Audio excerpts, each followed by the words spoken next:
दोस्तों ये कहानी एक ऐसे सैनिक की है जो कि एक नन के साथ एक सुनसान टापू पर फंस जाता है। अब ये दोनों कैसे यहाँ पर खुद को जिंदा रख पाते हैं और क्या वो इस टापू से बाहर निकल भी पाते हैं या नहीं, आइए देखते हैं। तो कहानी की शुरुआत क्लार्क नाम के एक सैनिक से होती है जो कि जापानीज सेना से बचते बचाते समुद्र के बीचों बीच आ गया है। क्लार्क की हालत बहुत ज्यादा खराब है क्योंकि वो पिछले कई दिनों से इस बोट पर बिना खाए पिए यूं ही भटक रहा है। क्लार्क को भरोसा था कि कोई उसकी मदद जरूर करेगा और तभी उसे सामने एक आइलैंड दिखाई देता है जिसको देखकर वो बहुत खुश होता है और तुरंत अपनी बोट को रोककर उसके पास जाने लगता है। क्लार्क को डर लग रहा था कि कहीं ये दुश्मनों का बनाया हुआ कोई जाल तो नहीं, इसलिए वो बहुत ही शांति से अपनी बोट को किनारे लगाता है और धीरे धीरे आगे बढ़ता है। इसी दौरान उसे वहाँ पर एक चर्च दिखाई देती है। क्लार्क सोचने लगता है कि ऐसी जगह जहाँ पर कोई इंसान ही नहीं है वहाँ पर एक चर्च कौन बना सकता है। वो उस चर्च के करीब जाता है और तभी वो देखता है कि उसमें से एक नन झाड़ू लगाते हुए बाहर आ रही है जो कि क्लार्क को ऐसे खड़ा हुआ देखकर डर जाती है और उसे माफी मांगने लगती है। उसको लगता है कि शायद ये कोई दुश्मन है। तभी क्लार्क कहता है कि डरो मत, मैं जापानीज नहीं हूँ। अभी सुनकर नन थोड़ी शांत होती है और उसे अंदर आने को कहती है। आगे वो नन उसे अपने बारे में बताती है कि मेरा नाम एंजेलिना लोली है, मैं एक नन हूँ जो अपने धर्म का प्रचार करती हूँ। दरअसल कुछ सालों पहले मेरे लोग इस टापू पर आए यहाँ पर रहने वाले लोगों को अच्छी राह दिखाने, लेकिन उन्हें ये नहीं पता था कि ये गिन मरे दुश्मन यहीं बैठे हैं जो कि बाद में मेरे सभी लोगों को बंदी बना लेते हैं। फिर जब फादर जॉन को इसका पता चलता है तो वो यहाँ पर आने की जिद करने लगते हैं, लेकिन वो बुढ़ा यहाँ पर अकेले नहीं आ सकता था, इसलिए वो भीसड़ी वाला मुझे भी अपने साथ खींच लाया। लेकिन जब तक हम लोग यहाँ पर पहुँचते दुश्मन सैनिक हमारे लोगों को ले जा चुके थे, जिसके बाद उनका कुछ पता नहीं चला। कुछ का कहना है कि उन्होंने सिस्टर्स को बेच दिया और जो बच गए थे उनको मार डाला। अभी सुनकर फादर जॉन खुद को संभाल नहीं पाए और टपक गए। वो एक कब्र की ओर इशारा करके बताती है कि मैंने ही उन्हें यहाँ पर दफनाया था और तब से मैं यहाँ पर अकेली रहती हूँ। कोई मुझे यहाँ पर बचाने तक नहीं आया क्योंकि उनको लगता था कि मैं भी मर चुकी हूँ। इसके बाद क्लार्क उसे अपनी स्टोरी बताता है और कहता है कि मैं अमेरिकन नेवी में हूँ। मेरे शिप पर दुश्मनों ने अचानक हमला कर दिया था, लेकिन मेरी किस्मत अच्छी थी कि मैं बच गया। वहीं मुझे एक बोट पड़ी मिली जिस पर बैठकर मैं यहाँ पर आ गया।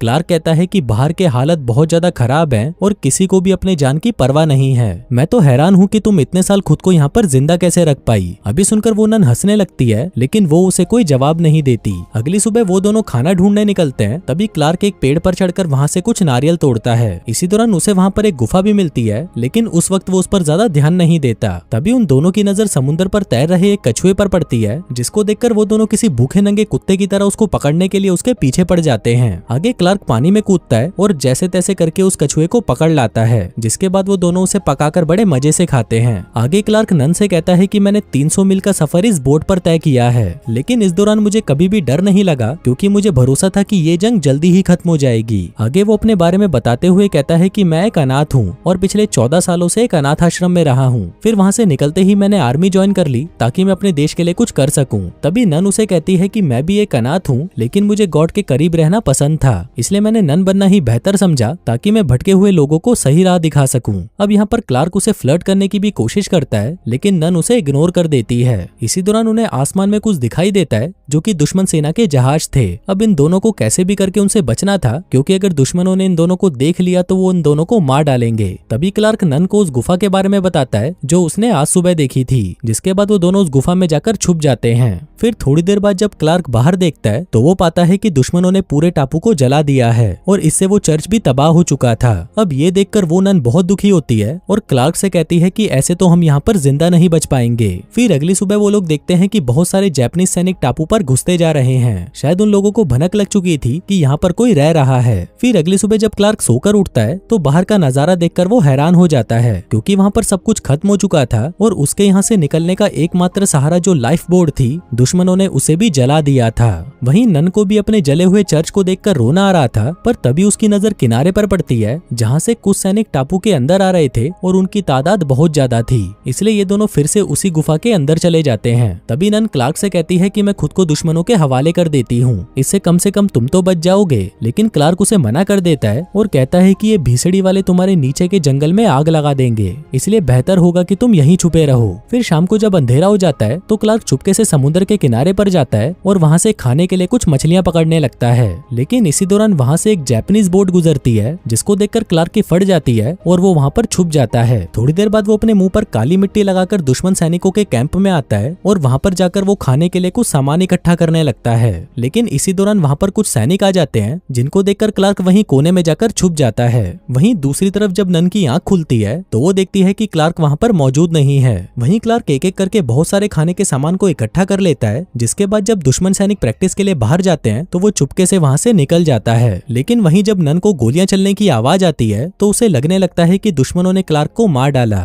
इसलिए वो वहीं पर रोना शुरू कर देती है। पर तभी वहाँ पर क्लार्क आ जाता है और उसे बहुत डांटता है कि तुम्हें ऐसे बाहर नहीं निकलना चाहिए क्योंकि यहाँ पर बहुत ज्यादा खतरा है। अब वो उसे ले जाकर उस गुफा में बंद कर देता है और कहता है कि अब कभी भी बाहर मत निकलना। थोड़ी देर बाद वो नन को अपना बैग दिखाता है जहाँ पर वो खाने के लिए बहुत सारा सामान चुरा लाया था, लेकिन वही नन बहुत ज्यादा घबराई हुई थी, इसलिए वो क्लार्क से कहती है कि अब जब भी तुम बाहर जाओ तुम्हें मुझे बताकर जाना होगा। क्लार्क उसे वादा करता है कि ठीक है, आगे से ऐसा नहीं होगा। फिर एक दिन क्लार्क नन के लिए एक कंघी और एक गुलाब लेकर आता है और उसके साथ फ्लर्ट करने लगता है। वहीं नन भी उसे गिफ्ट के तौर पर अपने पास रख लेती है। क्लार्क उसे पूछता है कि क्या वो ये नन वाला प्रोफेशन छोड़ सकती है, जिस पर नन कहती है कि ऐसा हो तो सकता है लेकिन उसके लिए उसे सब कुछ छोड़ना होगा। वो बताती है कि अगर कोई नन ये छोड़कर बाहर की दुनिया में जाती है तो गॉड उसे कभी माफ नहीं करते और उसके मरने के बाद उसकी आत्मा हमेशा तड़पती रहती है। साथ ही वो उसे ये भी बताती है कि नन बनने के लिए हमें 5 साल दिए जाते हैं ताकि हम इन 5 सालों में अच्छे से सोच सके कि क्या हम सच में नन बनना चाहते हैं या नहीं। तभी उन्हें बाहर से कुछ आवाजें आती हैं और क्लार्क बाहर जाकर देखता है कि जापानीज सोल्जर वहाँ से जा रहे होते हैं। अब ये देखकर वो दोनों बहुत खुश होते हैं और नाचने गाने लगते हैं। तभी मौका देखकर क्लार्क नन के सामने अपनी दिल की बात रखता है और उसे कहता है कि हाथ गाड़ी चला चला कर मेरे हाथों की लकीरें मिट चुकी हैं, इसलिए अगर तुम हाँ बोलो तो मैं तुम्हारी सवारी करना चाहता हूँ। क्लार्क कहता है कि हम जवानों के लिए हमारा देश पहले आता है, इसलिए हम अपना घर बार छोड़कर देश की सेवा में लग जाते हैं, लेकिन कभी कभी हम लोगों को भी अकेला महसूस होता है। फिर वो नन से कहता है कि तुम भी अपना नन बनने का फैसला बदल दो और मेरे साथ रहो, यकीन करो तुम्हें कुछ नहीं होगा। इस पर नन उसे कहती है कि तुम मेरे हाथ में ये अंगूठी देख रहे हो, हम जब ये पहनते हैं तो हम जीसस की कसम खाते हैं कि अब हम नन बनने के लिए तैयार हैं, और जब हम नन बन जाते हैं तो हम इसे बदलकर गोल्ड की अंगूठी पहन लेते हैं। यही हमारा रिवाज है और हमारी जिंदगी भी ऐसे ही सादगी से चलती है। अभी सुनकर क्लार्क उदास हो जाता है और किनारे पर जाकर खड़ा हो जाता है। तभी उसके पास नन आती है और क्लार्क उसे कहता है कि शायद तुम्हारा फैसला सही हो, क्योंकि ज्यादातर समय तो मैं बॉर्डर पर ही रहूंगा और ऐसे में तुम्हें ये भी पता नहीं चलेगा कि मैं जिंदा हूँ या मर गया।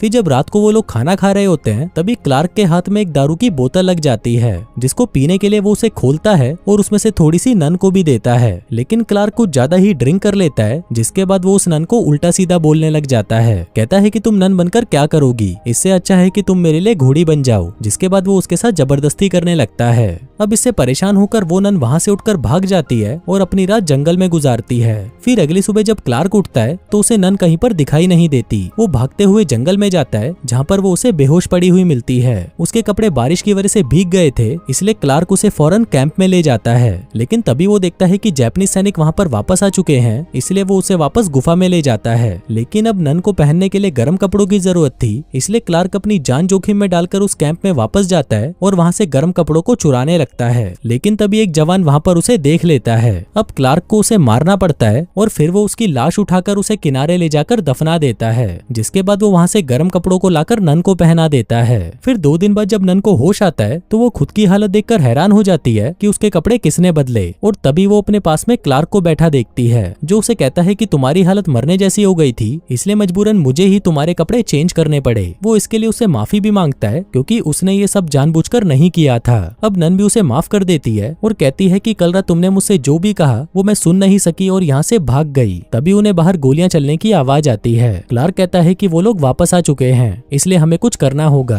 तभी नन कहती है कि शायद गॉड नहीं चाहते कि मैं नन बनूं और वो ये चाहते हैं कि हम दोनों एक साथ उसके पास चले जाएं। लेकिन क्लार्क उसकी बात नहीं मानता और बाहर जाकर देखता है कि टापू के चारों तरफ आग जल रही है। दरअसल दुश्मन सैनिकों को अपने साथी की लाश मिल गई थी, इसलिए वो हर जगह पर उसके कातिल को ढूंढ रहे थे। फिर ये बात जब क्लार्क नन को बताता है तो वो परेशान हो जाती है और प्रे करने लगती है। लेकिन तभी क्लार्क फैसला करता है कि वो खुद जाकर अपने आप को उनके हवाले कर देगा ताकि नन की जान बच सके। लेकिन नन उसे ऐसा करने से मना कर देती है। अब क्लार्क तो अपनी मौत को स्वीकार चुका था, पर तभी उसे बाहर से कुछ आवाजें आने लगती हैं, जैसे बाहर बम फट रहे हों। जापानीज सैनिक अचानक से चिल्लाना शुरू कर देते हैं, जिससे क्लार्क समझ जाता है कि अमेरिकी सोल्जर यहाँ पर आ चुके हैं और उसी की वजह से दुश्मन सेना यहाँ से भाग रही है। लेकिन ये बम हर जगह पर गिर रहे थे, इसलिए इन लोगों का भी बाहर जाना सेफ नहीं था। पर तभी क्लार्क के दिमाग में एक आइडिया आता है और वो फौरन खड़ा हो जाता है। वो नन से कहता है कि अगर अमेरिकी सैनिक यहाँ पर आए हैं तो वो जरूर जापानीज के बिछाए हुए जाल में फंस जाएंगे, इसलिए मुझे कैसे भी करके उन्हें रोकना होगा, तभी वो लोग हम तक पहुँचेंगे और हमें बचा पाएंगे। फिर वो बाहर जाता है और देखता है कि कोई भी जापानीज सोल्जर वहाँ पर नहीं बचा। हर तरफ बम फट रहे थे, इसलिए वो एक एक करके उन्हें डिफ्यूज करना शुरू कर देता है। लास्ट में जाकर वो एक मेन मशीन को भी बंद कर देता है, जिससे उसका काम करना रुक जाता है। इसी दौरान क्लार्क को चोट भी आती है, पर उसने कई सारे सोल्जर्स की जान बचा ली थी। फिर थोड़ी देर बाद सब कुछ शांत हो जाता है और वो दोनों वहाँ से बाहर आ जाते हैं। यहाँ पर नन उसका इलाज करती है और उसकी मरहम पट्टी करती है। क्लार्क कहता है कि शायद हमारा अंत करीब है और हम इसके बाद शायद कभी ना मिले। नन कहती है कि कोई बात नहीं, मैं फिर भी तुम्हें अपने दिल के करीब रखूंगी, क्योंकि तुमने ही मुझे जीने की उम्मीद दी है। तुम हमेशा मेरे सबसे अच्छे दोस्त रहोगे। अब वो दोनों इमोशनल हो जाते हैं, पर तभी वहाँ पर यूएस मिलिट्री के जवान आ जाते हैं और उन दोनों को बचाकर वहाँ से ले जाने लगते हैं। और दोस्तों, इसी के साथ ही ये कहानी यहीं खत्म हो जाती है।